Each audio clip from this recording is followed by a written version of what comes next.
Dear students, how are you? Today we are here with your worksheet number 33 that is being given to you today itself, that is 18th of September. It is about motion again, that is graphical representation of acceleration and oblique velocity. Here Gyan asks Jigyasa Didi, can we calculate the distance displacement using a graph? क्या हम displacement या फिर distance graph की मदद से निकाल सकते हैं? तो जिज्ञासा कहती है ज्ञान, as you know that we can calculate the speed of object by its distance time graph. हम किसी भी ऑब्जेक्ट की स्पीड डिस्टेंस टाइम ग्राफ से निकाल सकते हैं. Similarly we can also calculate the distance और displacement travel by an object by using its velocity time graph. तो हम ऐसे ही डिस्टेंस और डिस्प्लेसमेंट ऑब्जेक्ट का उसके वेलोसिटी टाइम ग्राफ से निकाल सकते हैं. Velocity time graph represents acceleration of an object. जो वेलोसिटी टाइम ग्राफ होता है वो क्या दिखाता है? एक्सेलरेशन. एक्सेलरेशन मोशन जो हमने पहले पढ़ा था लास्ट वर्कशीट में, that is your acceleration motion दिखाता है. ठीक है. In velocity time graph velocity of an object is represented on y axis and time is represented on x axis. जो x axis पे हम क्या लेते हैं? velocity and y axis पे क्या लेते हैं? velocity and time को हम x axis पर लेते हैं. Take 2 points A and B on the line in the given time and draw a line perpendicular on the time axis. From these points, the area enclosed by the velocity time graph and the time axis will be the equal to the magnitude of the displacement. तो यहाँ पर displacement की magnitude के बराबर बताया गया है. Last time में हमने समझा था कैसे किया है. अभी आपको यहाँ थोड़ा सा बना के दिखा देती हूँ कि मान लीजिए ये हमारे पास एक ग्राफ है. इस ग्राफ के अंदर हमें 2 पॉइंट लेने हैं. एक्सेलरेटेड मोशन है यहाँ पर जो मैंने दिखाया आपको, और यहाँ पर हम 2 पॉइंट्स लेंगे, एक पॉइंट ए, एक पॉइंट बी. तो इस 2 पॉइंट से हम नीचे की तरफ बनाएंगे और यहाँ से बना देंगे. दिस इज, तो यहाँ पर हमारे पास जो इसका जो एरिया क्लोज्ड है, जो इतना एरिया ये हमें मिला, ये एरिया क्या है? हमें डिस्प्लेसमेंट के बारे में बताएगा. ये कैसे निकलेगा ये भी बताएंगे आपको. ठीक है बेटा. अभी देखते हैं ऊपर आपके वर्कशीट में क्या है. वर्कशीट में है calculation of distance from velocity time graph. इससे पहले यहाँ पर डिफरेंट कंडीशंस दिखाई गई है एक्सेलरेटेड मोशन की. जैसे यहाँ पर सबसे पहला दिखाया है कि अगर तो ग्राफ पैरेलल है एक्स एक्सिस के, जो हमारी मोशन है वो 40 पर यहाँ पर स्टेट है. यहाँ पर हम देख सकते हैं कि हमारे यहाँ पर ये 40 के ऊपर फिक्स है. ठीक है. और ये एक पैरेलल लाइन है एक्स एक्सिस के. तो ऐसे टाइम में जो यूनिफॉर्म वेलोसिटी में जो ग्राफ होगा हम कहेंगे नो एक्सेलरेशन. कोई एक्सेलरेशन नहीं है, गाड़ी की जगह रुकी हुई है लेकिन 40 मीटर पर सेकंड पर जाकर रुक गई है. इसके बाद है यूनिफॉर्म एक्सेलरेशन की बात ही कर रहे हैं. एक्सेलरेटेड मोशन जैसे नॉर्मली मैंने अभी आपको बना के दिखाया कि गाड़ी इक्वल टाइम में इक्वल इंटरवल्स में इक्वल डिस्प्लेसमेंट हो रही है और इतनी दूरी जा रही है, उसकी स्पीड उतनी बढ़ रही है. अब यहाँ रिटार्डेटेड मोशन, रिटार्डेशन है. रिटार्डेशन का मतलब होता है कम होना, धीरे होना. यानी कि यहाँ पर एक्सेलरेशन में क्या होता था? बढ़ती है इक्वल इंटरवल्स में इक्वल डिस्टेंस, लेकिन रिटार्डेशन में उल्टा है कि इक्वल डिस्टेंस और इक्वल इंटरवल्स में कम होती है स्पीड. ठीक है. इसके बाद है non uniform motion, sorry acceleration, कि नॉन यूनिफॉर्म है, ना इक्वल टाइम है ना ही इक्वल डिस्टेंस है. If anything, any one of the thing in both of the things, that is your time and displacement, if any one of these is not equal, then the motion is called as non-uniform motion. We know that. Now the calculation of distance from velocity time graph. यहाँ uniform velocity के बारे में दिखा रखा है आपको. The given velocity time graph shows the uniform velocity of the object. To know the distance moved by an object between time t1 and t2, मैंने यहाँ पर t1 और t2 लिख के दिखा दिए आपको. डिस्टेंस निकालना है दोनों के बीच में. हमने यहाँ परपेंडिकुलर बनाया, पॉइंट्स 2 लेकर 2 पॉइंट्स लिए A और B. दिख रहा है आपको यहाँ पर पॉइंट A और B हमने लिया, और ये पॉइंट A है और ये पॉइंट B है.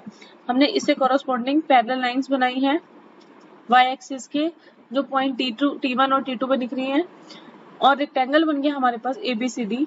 जो इसके बीच में जितना भी एरिया है जो ब्राउन कलर में नजर आ रहा है, that will be equal to the distance travelled by the object in the given time. तो डिस्टेंस निकालने का तरीका क्या है, हम एरिया निकाल लेंगे रेक्टेंगल का। Area of the rectangle is length into breadth, पता है हमें, we know that area can be calculated by length into breadth. Now AC is your y-axis and CD is your x-axis। तो हम देख सकते हैं 40 माइनस 40 मल्टी, यहाँ पर देख रहे हैं 40 है हमारा AC की जो है वो हाइट कितनी है 40 लेंथ, और ब्रेथ कितनी है हमारी, यहाँ पर हम देख रहे हैं कि जो हमारा जो सेकंड्स में है ये 4 और T2 पर, और T1 किस पर है 1.2 पर। तो हम यहाँ करेंगे 4 माइनस 1.2 जैसे किसने यहाँ किया, तो हमारे पास आ जाएगा ये T2 माइनस T1। ठीक है बेटा, तो हम यहाँ से 40 इंटू 2.8 करके निकाला तो हमारा आंसर आया 112 kilometre. This was the distance travel by the object in the given time. Now uniform acceleration के अंदर जब एक्सेलरेटेड मोशन है, एक्सेलरेटेड मोशन के अंदर दो एरियाज आ जाते हैं। यहाँ पर हम ध्यान देंगे तो ऊपर वाला एरिया जो है ADE, जो ये वाला एरिया है दैट इज अ ट्रायंगल, और नीचे वाला एक ट्रेपीजियम है, एक नीचे वो है रेक्टेंगल है फिर से। तो हम यहाँ देख रहे हैं इस पूरे को हम ट्रेपीजियम बोलते हैं जो एरिया एक्सेलरेटेड मोशन में आता है। और इसका जो डिस्टेंस है वो कैसे निकालेंगे हम, ये ब्राउन पार्ट कैसे निकालेंगे, एरिया ऑफ ट्रेपीजियम ABCDE निकाल के इसके अंदर दो पार्ट आ जाएंगे, ABCDE का रेक्टेंगल का एरिया प्लस ट्राइंगल का एरिया ADE, इन दोनों को ऐड कर देंगे। तो हम देख रहे हैं यहाँ पर हमारे पास AB इंटू BC, AB ये दिखाई दे रहा है और BC जो बेस में है टाइम यानी कि T2 माइनस T1, सॉरी बेटा यहाँ पर T2 नहीं लिखा है मैंने, this is T2 minus T1, T2 minus T1 is your 10। Okay, अगर हम ध्यान से देखेंगे तो बेटा यहाँ पर 20 माइनस 10 नहीं है, ये 12 है यहाँ पर।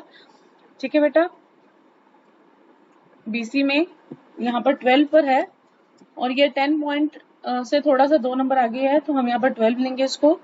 ठीक है, तो हमारे पास इस फॉर्मूले में पुट करेंगे half into base into height, तो यहाँ पर हमारे पास ये फॉर्मूला है और हमने इसकी वैल्यूज निकाली तो डिस्टेंस हमारे पास आ गया 216 मीटर।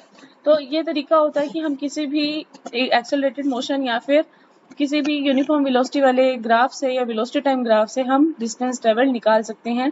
इसके बाद क्वेश्चन आंसर्स, पहला है if velocity time graph of object is line parallel to the x axis, अगर पैरेलल आती है एक्स एक्सिस के तो उसकी एक्सेलरेशन क्या होगी।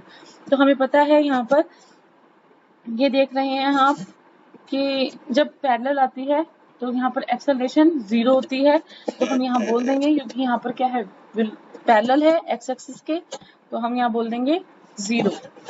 ठीक है बेटा, this would be 0 acceleration here.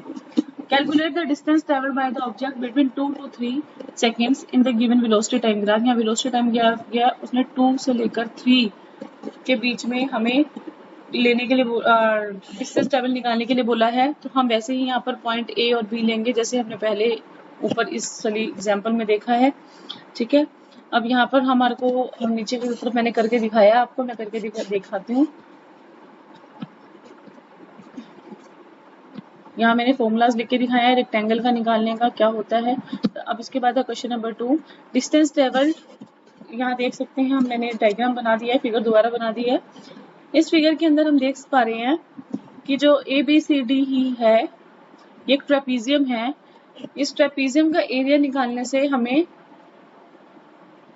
Full distance travel निकल जाएगा, जिसके अंदर दो पार्ट्स हैं, एरिया ऑफ ABCD, अगर हम डायग्राम में देखें ABCD, और एरिया ऑफ ट्रायंगल ADE। तो यहाँ पर इनके लेंथ इंटू ब्रेथ और यहाँ पर half into base into height.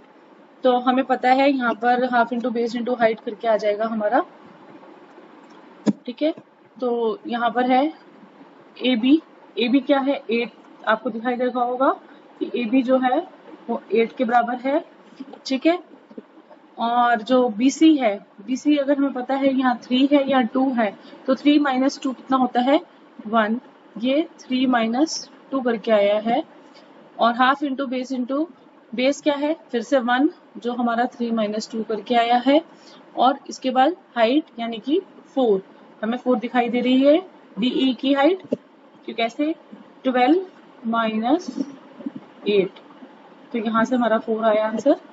और यहाँ पर भी हम मैं करके दिखा देती हूँ 3 - 2 यानी कि 1, यहाँ पर 4। ठीक है बेटा, तो ये हमने सॉल्व किया तो हमारा आंसर आया 10 मीटर। ठीक है बेटा, इसके बाद है तो डिस्टेंस ट्रेवल हमारा निकल गया, वो क्या था 10 मीटर।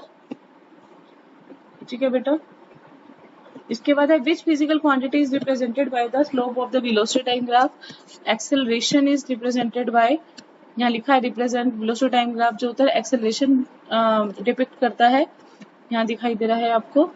ठीक है, तो this is your answer number 3। Now coming to last question, that is question number 4.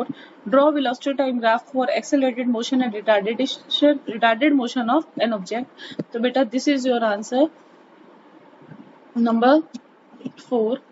This is for accelerated motion and this is your retarded motion, and this is your answer number 4. Both of these graphs will be drawn in this case. Okay, so this is your worksheet number 33, which I have explained. When another worksheet will come, and again we will be here to discuss it. Till then, stay happy and keep smiling.